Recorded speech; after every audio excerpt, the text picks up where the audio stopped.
విజయవాడ ఇంద్రకీలాద్రి కొండపై బంగారు ఆభరణాల చోరీ కేసును పోలీసులు ఛేదించారు. ఈ ఏడాది ఏప్రిల్లో పార్కింగ్ చేసి కారులో బంగారు నగలు చోరీ కావడం అప్పట్లో సంచలనం రేపింది.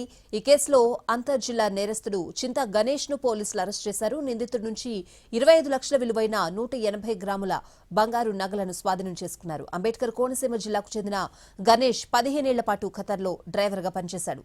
2019లో ఏపీకి వచ్చిన అతడు చోరీలకు పాల్పడుతున్నాడు. ఆలయాల దగ్గర పార్కింగ్ చేసిన కార్లు టార్గెట్ గా చోరీలకు పాల్పడుతున్నాడు. కేసును సీరియస్ గా తీసుకున్న సీసీఎస్ పోలీసులు నిందితుడిని పట్టుకున్నారు.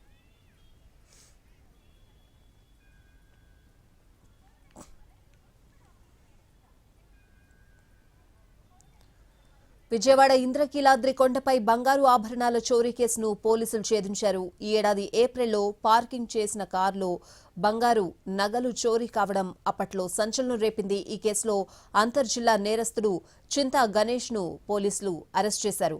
నిందితుడి నుంచి 25 లక్షల విలువైన 180 గ్రాముల బంగారు నగలను స్వాధీనం చేసుకున్నారు.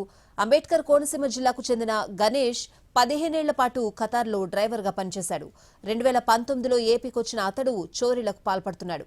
ఆలయాల దగ్గర పార్కింగ్ చేసిన కార్లు టార్గెట్ గా చోరీలకు పాల్పడుతున్నాడు. కేసును సీరియస్ గా తీసుకున్న సీసీఎస్ పోలీసులు నిందితుడిని పట్టుకున్నారు.